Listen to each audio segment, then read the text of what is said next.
Hey everybody, welcome back to another episode of Bronx Tales with your host, Bronxy B, and me. I am the co-host. My name is Logan. Thank you for being here. Today we are going to bring you the case and updates of Lily and Jack Sullivan, who went missing from Nova Scotia May 2nd. And have yet to be found. There are some very suspicious things that are happening in this case, and we're going to bring it to you. So let's get started. Siblings Lily Sullivan, 6, and Jack Sullivan, 4 years old, have been reported to have gone missing on the morning of Friday, May 2nd in Nova Scotia, as reported by their mother, Malaya Brooks Murray, and their stepfather, Daniel Martell. At 10 a.m. on Friday, May 2nd, Malaya Brooks Murray called 911 to report Lily and Jack Sullivan missing after Malaya and Daniel discovered Lily and Jack were no longer inside their home. At the time of this video, it has now been 16 days since these children seemingly just vanished. Bronx is here to bring you all the details of this still ongoing case. We will bring you up to speed with the information that's been given to the public so far and what we have found wrong with it. We're going to give you the timeline and the details and then explain why this is all wrong. So according to their mom, Malaya, she woke up that morning to the sound of Lily and Jack playing in the next bedroom. She said she briefly fell back asleep, but then when she woke up again, she discovered the children were no longer in the house, and she immediately called 911. The time was approximately 10 a.m. Their stepfather, Daniel Martell, claimed he went looking for the kids in the woods and calling their names. Mother and stepfather reported Lily was last seen wearing a pink sweater, pink pants, and pink boots. She has brown shoulder-length hair. Jack was last seen wearing blue dinosaur boots and has short reddish-brown hair. A news interview was conducted in front of their home, and the mother stated, well, we'll just play the interview. I'm just staying as hopeful as possible. I want them home. I want to hold them. And I want them home. What happened was we woke up, I heard them playing in the next room beside us, and I was drifting in and out of sleep. And they're not the type of kids that we tell them not to go outside on their own. We always make sure that we're out there with them, watching them. And they happen to just get out that sliding door, and we can't hear it when it opens. And they were outside playing, but we weren't aware of it at the time. And the next thing we knew, it was quiet. And we get up, and I tell him, my partner, Daniel, I tell him, "Do you hear the kids?" And he says, "No." And we get up instantly. We're looking outside. We're looking everywhere, yelling for them. And I instantly just call 911. I just had the instinct I needed to call. They're both really go-lucky children. They're so sweet. They talk to anyone. They'll talk your ear off. They will speak to anyone in a store. Everyone.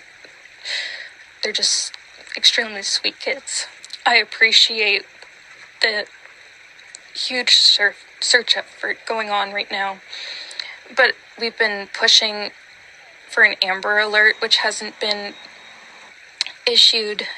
Not just that they could possibly be abducted, which it is a possibility that they could have been, but just an alert to let everyone know that they are missing.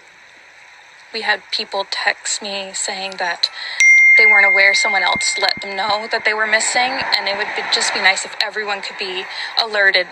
We thought maybe that we found tracks, but it's still uncertain. It's been raining and they're probably soaking wet, but with the sun today, I'm hopeful that they are feeling warm. We're all filled with pain and sorrow because we just want them found. We want them home. Everyone loves them. They are definitely verbal, and they do have possible autism, but it's not extreme autism. It's just they have issues with school, and they don't catch up with the other kids. I just want to remain hopeful. But there's always In a mother's mind, you're always thinking the worst. Last night was one of the worst nights because I didn't have them in their beds. And I don't want to go through that another night without them. Search efforts have turned up nothing for the last 16 days. It was announced on May 7th, 5 days after the kids went missing, that RCMP was going to pull back search efforts as the probability of these babies still being alive in the woods after being out there for 5 days in the elements with no nutrition is unlikely. However, as of May 17th, ground and air search efforts will actually be continuing. It is highly unlikely that these children were abducted due to the area that they went missing from. Now, I'm going to share the statements and actions of the parents that don't sit right with me and don't add up. We actually don't know what day for certain that Lily and Jack went missing. So the parents reported it was the morning hours of May 2nd. However, the last day they were actually seen by anyone other than their parents was the previous Tuesday, 3 full days prior to them being reported missing on Tuesday, April 29th. On Wednesday, April 30th, there was no school. It was like a holiday or a teacher's institute. And on Thursday, apparently Lily was sick with a cough and stayed home. Why they had both kids stay home is beyond me and is suspicious in itself. Friday, they allegedly went missing. It was heard in some of the dispatch audio that RCMP believes the children actually left the house through the back sliding door at 8 a.m. and not 10 a.m. as reported by the parents. So let's pick apart this interview with Lily and Jack's mother, Malaya. Let's start with the fact we do not know if these children even wandered into the woods. Everyone is just going off of what the mom and stepdad are reporting. Nobody knows if they actually walked out there. The mom says, quote, "We always make sure we are out there with them," unquote. Well, that's not true because the stepdad, Daniel, said, quote, "We always get on them about shutting the door behind them," unquote. If you're out there with them every time, wouldn't you be shutting the door behind them? Which honestly, I don't even think is that big of a problem in my eyes. If they're out there playing together for a little bit by themselves, I mean, they live in a very rural area. There's nothing around them and they have a fenced in yard. But why even say that if you're not trying to cover something up? Mom uses a lot of extremes like always and never, and people use them in the terms to try and persuade others. So why is she trying to persuade the public? Why not just say what happened unless you aren't telling the truth, right? She says, quote, "They happened to just get out of that sliding door," unquote. In my opinion, they didn't just happen to. You claim you haven't even been out of bed yet. So what, you left the door unlocked all night with 3 young children and a baby inside? It sounds like something they do often, like opening the sliding door. She goes on to, quote, say, "I can't hear it," referring to the sliding door. How do you know you can't hear it if it hasn't happened before? They would have had to open the door before for you to know if you can hear it or not. She says, quote, "They were outside playing, but we weren't aware of it at that time." So how do you know they were outside playing if you didn't know they were outside playing? Since you can't hear the slider open, I mean, there's plenty of other scenarios that could have happened. So again, how do you know they were outside playing if you didn't know they were outside playing? She says, "We knew something was wrong when it just went quiet." Wouldn't it have been quiet anyways if they were outside? So you didn't know they were outside playing. So how did it become quiet? I'm not.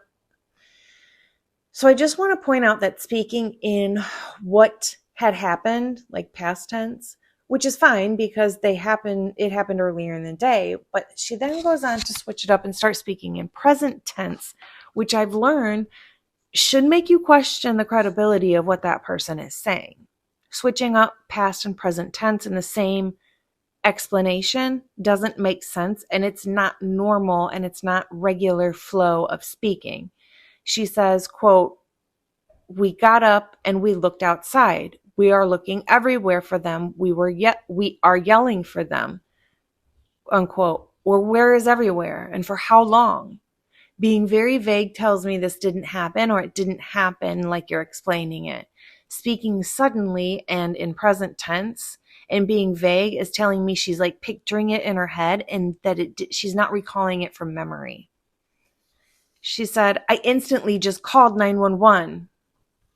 And there's the word just again. The sentence itself feels so unnatural. Why not just say, I called 911? Instantly just? Say it. It feels weird.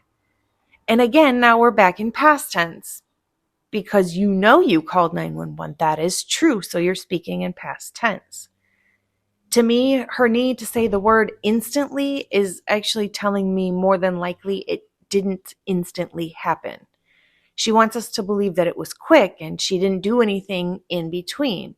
Well, in my opinion, there was a lot of time in between the kids were last seen and being her calling 911. She says, I just had the instinct that I needed to call. There should be no need for this to even be said. I mean, wouldn't that be what anyone does? Call 911? You don't have to say, I had the instinct to call 911. That's weird. The stepdad, Daniel, was saying that he searched for about 20 minutes and then mom called 911. No, ma'am, no, sir.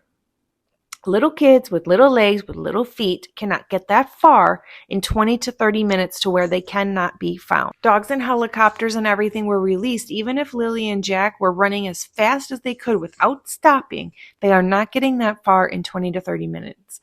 Think of a 4 and a 6-year-old in the woods. They are stopping for every rock, every bug, everything that catches their eye. They are not dead sprint running for 20 minutes. So those are the things that we specifically noticed with mom that just didn't sit right. I also want to point out that mom packed her stuff the very next day after they went missing with her baby and moved out Saturday, May 3rd. She didn't spend 1 second looking for her own kids. If Bronx went missing, I would never leave this home just in case he happened to wander back, let alone it being children. She also blocked Daniel on her phone and now considers herself single. All while Daniel is out searching endlessly day in and day out for her children. Remember, these are not his kids. These are his stepkids. He has specifically said, give me a drug test. Give me a lie detector test. Their mom has not said any of this. She's not speaking at all. She is making herself look really sus to the general public, in my opinion. Allegedly. The stepdad has been crying on camera uncontrollably countless amount of times with actual tears at the mom. Not one tear. And yes, I know every person's behavior is different in situations. I absolutely am not denying that, but it still is strange. Over here on Brock's Tales, our opinion is that Lily and Jack did not walk away. And they surely did not walk away on Friday, May 2nd at 10 a.m. The search for Lily and Jack will continue, and we will continue to follow this case and bring you updates as we get them. Thank you very much for joining Bronx Tales. Do something nice for yourself today. As always, please be kind, and most importantly, be kind to your dog.